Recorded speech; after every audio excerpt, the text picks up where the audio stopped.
اعوذ بالله من الشیطان الرجیم بسم الله الرحمن الرحیم. د نمیر ټي وي ډېر قدرمنو کتونکو یو ځل بیا نجیب الله نجیب تاسو ته حیرالې وایم. السلام علیکم. د تیر په څېر را سره بیا یو قدرمن میلمه ناست دی. ملک ارشد اقبال صاحب را سره ناست دی. د پی ټي آی ضلعي رهنما دی، جنرال سیکرټري دی د بونیر ماربل اسوسییشن. د دې نه علاوه د ماډل فارم سروسز بونیر د هغې وایس پریزیډنټ هم دی. چیرمین لوکل سپورټ ارګنایزیشن باهل یعنې NRSP چې کوم دی د هغې کې هم عهدیدار دی. د دې سره خو اصل کې په مختلفو موضوعاتو باندې خبرې کېدای شي. څنګه چې ما ذکر تاسو ته وکړو، کوشش کوو چې کوم مهمې خبرې دي هغه راولو او هغه ستاسو سره او د دې سره چې دی په هغې باندې خبرې وکړو ستاسو سره شریکې کړو. خو د هغې هر څه نه لمبی زه ملک ارشد اقبال صاحب ته په پروګرام کې په راتګ خر کړی یم. مننه مو کوم. ډېره مهرباني. ملک صاحب د ټول نه لمبی به راته دا ووایه چې تاسو کله د تبدیلي د هوا ښکار شوی او کله پی ټي آی ته راغلی؟ بسم الله الرحمن الرحیم. ډېره شکریه نجیب. دا تقریبا د 2011 کې باقاعده شمولیت موږ په پی ټي آی کې وکړو. د دې نه مخکې په سټوډنټ لایف کې په یونیورسټۍ کې چې موږ وو نو هغه نظریاتي د سوچ هغه ملګرتیا د عمران خان سره د هغه د سوچ سره هغه وه او باقاعده موږ شمولیت په 2011 کې وکړو. د هغې وخت نه تر نن دمه پورې لګیا یو. هغه خپلې منډې تړلې او هلې ځلې په پی ټي آی کې کوو. یعنې موږ دا نشو ویلی چې یاره صدر صاحب چې دی هغه د پی ټي آی نه مخکې په بلې پارټۍ کې و؟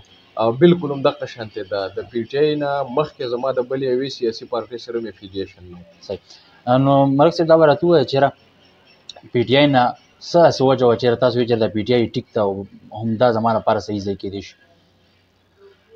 اصل خبره یو احساس دی په دې ملک کې د دې د خلکو دپاره چې داسې یو نظام جوړ شي چې په هغې کې عامو خلکو ته پکې فایده وي. نو دغه یو سوچ د سټوډنټ لایف نه زمونږ چې داسې محرومیانې د دې خلکو ختمې شي او د وخت نه که وګورئ تاسو نو همیشه دپاره دا ملک چې موږ لیدلی دی نو دا په بحران کې او په داسې یو حالت کې چې هغه د انسان دا زړه غواړي دا هر څه د خامخا هغه محسوسوي چې کوم تکلیفونه په دې خلکو باندې تېرېږي چې ما څه وکړی. نو دغه یو سوچ و چې داسې یو نظام راشي چې هغه د خلکو دپاره د عامو خلکو پکې فایده وي. په دغه سوچ باندې بیا پی ټي آی کې موږ باقاعده شمولیت وکړو. نو د هغې خپلې فیصلې نه د څونه حده پورې مطمئن یې؟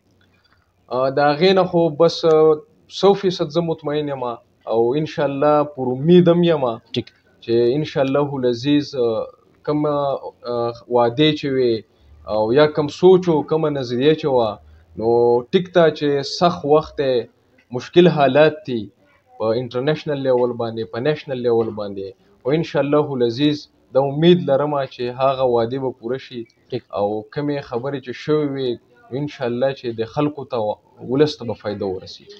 ملک صاحب که موږ وګورو نو دلته په دې علاقه باندې چې کله پی ټي آی مضبوطېده نو په هغې کې ستاسو یو خاص کردار و. بیا اچانک دغه کردار غیب شي، بیا څه وخت بعد بیا راژوندی شي، راښکاره شي MP صاحب چې راځي نو خاص ملک ارشد اقبال له راځي. څه وجه وه؟ تاسو ناراض خو نه وئ؟ داسې د ناراضګۍ خو څه خبره نشته، خو به هر حال بیا هم چې کله ملګرتیا د سړي نو په یو کور کې چې وي سړی یا په یو کلي کې په محله کې هم اوسېږي نو اختلافي رای د یو بل سره راځي. بلکل راځي. نو ټایم ټو ټایم داسې هم شوي دي په پارټۍ کې زمونږ د یو بل سره ملګرتیا ده، یو ډېر ښه تعلق دی د ټولو ملګرو سره. نو ټیم په ټیم باندې هغه اختلافي رای راغلی ده خو د پارټۍ نه داسې څه خفګان نشته چې سړی دا ووایي چې د پارټۍ حصه نه یم یا دغه شان څه خبره نشته. البته راځي دا د ژوند حصه ده، دا د روټین خبره ده او زه خو ملګرو ته دا هم وایم چې دا مخکې هم راغلي دي. لکه مخکې م یو پروګرام دلته موږ راوغوښتو نو چې ما خپل ملګري ټول راجمع کړه، هغو ته ما دا خبره وکړه چې که ستاسو خیال دا وي چې لکه اختلافات او یا اختلافي رای هغه ختمه شوه نو داسې بلکل هم نه ده. دا اختلافات په آپس کې زموږ په دې ملګرتیا کې زموږ په دې رورۍ کې چې مخکې څنګه وو اختلافي رای وه د یو بل سره نو آینده به هم وي او دا پکار ده د ترقۍ دپاره پکار ده چې اختلافي رای وي او په هغې باندې خلک بیا څه مثبت سوچ په هغې باندې وکړي او د هغې د جوړېدو دپاره د پارټۍ او د ملګرتیا د جوړېدو دپاره د هغې سیسټم د چلېدو دپاره زما خیال دا دی چې دا بد هم نه ده. صحیح. ملک صاحب بخښنه به غواړم زما کوېشنې به لږې غونته سختې خو چونکې موږ یو ځای وخت تېر کړی دی او ما ته پته ده چې محمد رحیم تورنانا شو، تاسو شوئ، عارف بھائی شو، داس اورنګزیب بھائی، دا هغه کسان وو چې ما څنګه ذکر وکړو چې دوی پارټي ودرولې وه. نن هغه ټول که موږ وګورو لږ کوم ته په شا په نظر راځي او چې کوم د بار نه نور کسان راغلي هغوی ته روډ بلکل برابر دی. زما دا خبره به ټیکي که غلطه وي؟ زما خیال دا دی چې داسې څه خبره خو نشته، هر سړي ته پکې برابر او مساوي هغه حقوق هم میلاویږي، هغه ته لار هم میلاویږي.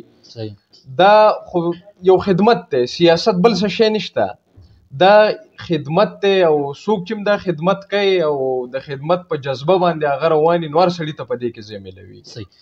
ملک صاحب مونږ اورېدلي چې ایکسپریس وی چې کوم دی د سوات د هغې نه به بونیر ته لینک ورکوي، هغه به په سلارزو باندې راځي او داسې هم خبر شوي وي چې د هغې لپاره ستاسو سره باقاعده سلام استاد شوي ده، په دغې باندې که راته لږ بریف کوئ مننه وي. دا بونیر ایکسپریس وی چې دا نو زمونږ د مشر د ریاض خان معاون خصوصي چې کوم دی زمونږ د وزیر اعلی صاحب د CNW دپاره د هغو په کوششونو د هغو په منډه ترړه باندې دا هغو منظور کړی دی، کوم چې 29 کیلومیټر روډ دی د بابا سیرې نه د کاټلنګ انټرچینج پورې. نو د هغې دپاره باقاعده کنسلټنټ چې دی هغه هم هایر شوی دی او د هغې دلته یو باقاعده پروګرام یو پرانستم د هغو په مشرۍ کې موږ کړې وه. نو د هغې دپاره فیزیبیلیټي تیاریږي، په هغې باندې کار شروع شوی نه دی، خو هغو به روټ په چایس کوي چې په کم طرف باندې د موزون کیدی شي د بونیر نه د بابا سیرې نه د سوات ایکسپریس وی پورې، چې کم طرف موزون په کمه خرچه کې هغه اسان او خلکو له ډیره فایده ورکوي. نو په هغې باندې به انشاءالله باقاعده کار شروع کیږي او دا به د بونیر د عوامو دپاره خاص کر د سلارزي علاقې دپاره ډیره د فایدې خبره وي، ځکه چې کله روډ راځي د روډ سره ترقي راځي او چې کومه هر یو علاقه هغه مرکز ته نږدې وه، هغه که فرض که ستا وفاقي دارالحکومت دی یا که صوبایي دارالحکومت دی نو هغه خلک ترقي کوي. نو انشاءالله زه امید لرم چې د دې سره به د بونیر ته او سلارزو ته خصوصا د ترقۍ یوه نوې لار کولاویږي. تاسو خو ورته روټ تجویز کړي که نه چېرې دغه ځای وګورئ دغه ځای وګورئ دغه ځای وګورئ دا به ټیکي؟ اصل دا ټیکنیکل خبرې دي، نو چې کله د هغو هغه انجینیرز راشي نو هغه به سروې کوي او بیا به هغه ګوري چې کم طرف زیات موزون دی.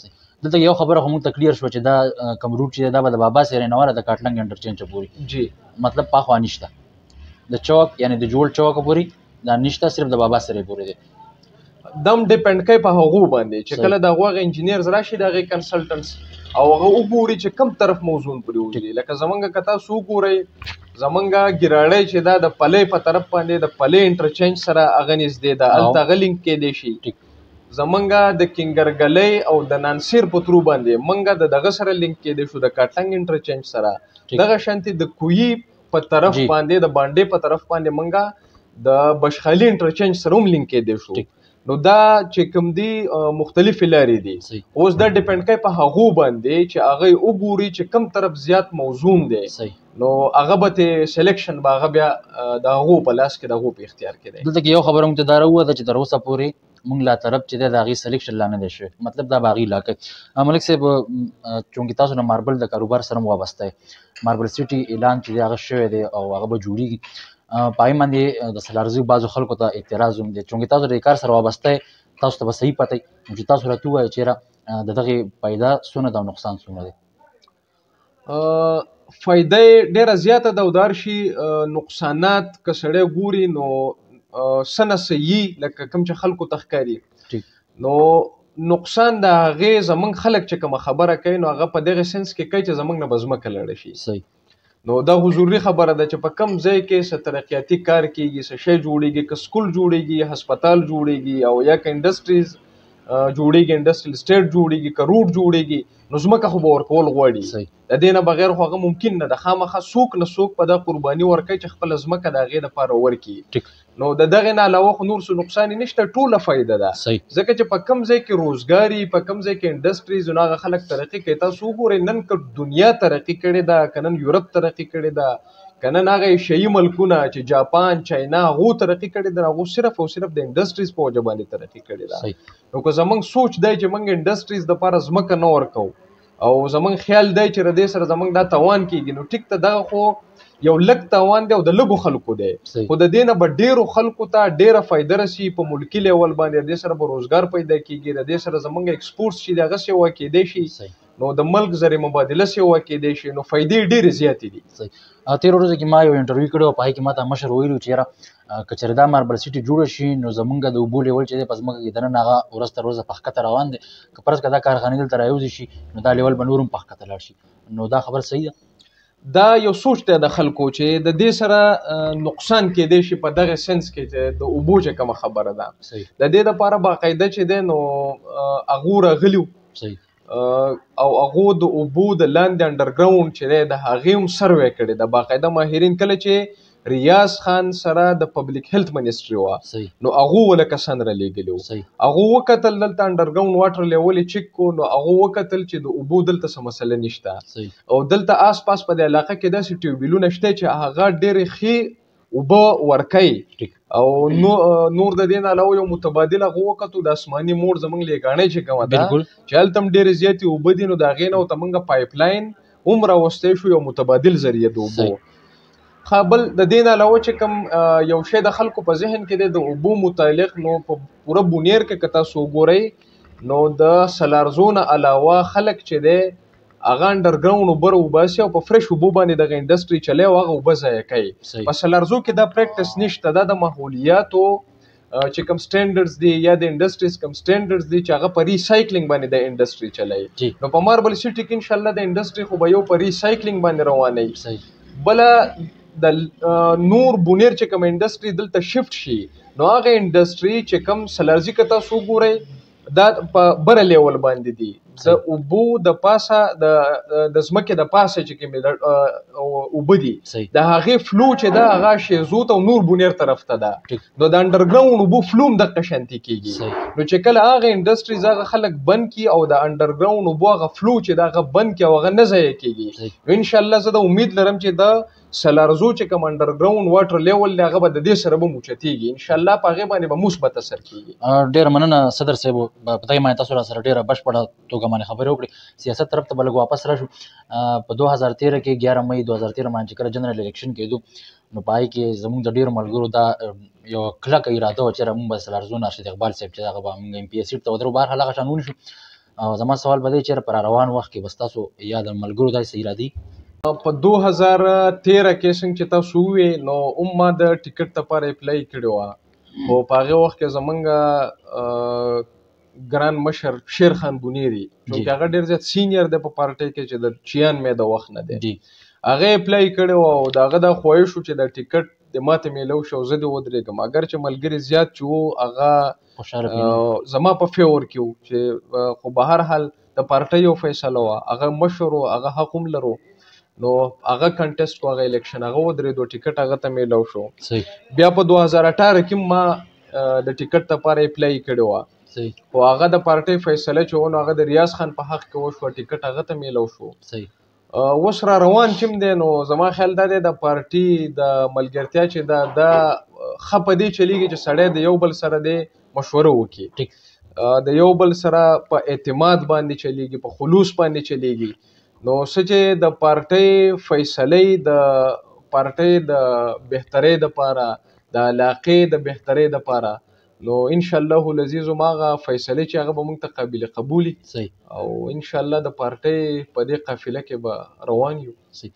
د ریاض خان ایم پی اے چې کوم زموږ دی موجوده د هغې کارکردګي د نورو خلکو سره څنګه کمپیریزن د هغې کوئ؟ ریاض خان زموږ چې دی نو ډېره منډه تړلی ده او ډېر کوششونه کوي د خپلو خلکو دپاره د خپلې علاقې دپاره.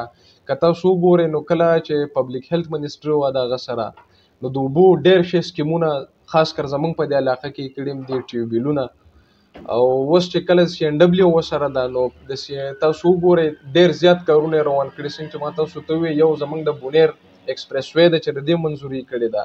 که په دې خپله علاقه کې موږ وګورو په نانسیر کې چې دی په روډ باندې کار روان دی په کوی کې هغه دی په روډ باندې کار روان دی د بامپوخې دپاره یې روډ منظور کړی دی په هغې باندې کار شروع دی. په ګیراړۍ کې یو روډ هغه جوړ شو دویم چې دی د هغې ټینډر شوی دی او ورک آرډر هم غالبا میلاو دی د هغې او په هغې باندې انشاءالله کار شروع کېدو والا دی. دا خو زموږ د خپلې علاقې خبره ده.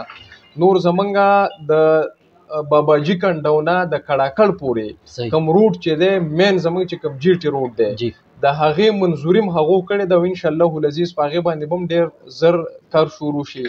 نو زه امید لرم انشاءالله العزیز چې په دې پیریډ کې به زموږ په بونیر کې یو واضحه تبدیلي راځي د انفراسټرکچر په مد کې. دغه شان زموږ نور چې کوم مشران دي، فخر باچا دی، هغه په خپل ځای باندې څومره چې د هغو منډې ترړې دي، هلې ځلې دي د پارټۍ دپاره، د ملګرو دپاره، کم کارونه دي، کم خدمات دي. دغه شان زموږ د محترم مشر شیر اکبر خان امینی صاحب چې دی، نو زیات تر هغه د ګیس هغه منظوري د هغو کړې ده انشاءالله العزیز چې په هغې باندې به هم کار شروع شي. او نور د بجلۍ په حوالې سره د هغو چې کمې منډې ترړې دي، د ګریډ چې دی د هغې منظوري شوې ده زموږ د بونیر دپاره 132 KV، کم چې د تانې د 220 ګریډ نه به انشاءالله هغه انرجایز کېږي، په هغې باندې کار روان دی. نو زه امید لرم انشاءالله العزیز چې د دې زموږ مشران چې کوم دي د دې په رهنمایۍ کې بونیر کې به انشاءالله ډېر ترقیاتي کارونه کېږي. ډېره مننه کوثر صاحب، تاسو په ډېر مختصر وخت کې ډېر جامع خبرې وکړې. ستاسو یو جهان مننه. ډېره مهرباني، ډېره مننه. حاجي قدرمندو کتونکو، د ملک ارشد اقبال صاحب سره تاسو د خوندورې خبرې وکړې. زه تمه لرم چې ستاسو به خوښ شوي وي. انشاءالله تعالی د دې سره به چونکې ما دې ته وختي ذکر هم وکړو چې یاره موضوعګانې ستاسو سره ډېرې دي، خبرې ستاسو سره ډېرې کېدای شي او وخت زموږ سره کم وي، نو یو پیره به موږ دې له بیا هم راځو او د دې سره به د مارز بل چې کوم د هغې ایشوز دي یا د کوم مسایل دي یا د هغې کوم فواید یا نقصانات دي، په هغې به سره هم ډېر تفصیلي خبرې کوو انشاءالله تعالی. تر هغې پورې به در نجات غواړم چې چېرته مې ښاد آباد اوسئ. په لوی الله مو سپارم. د الله په امان.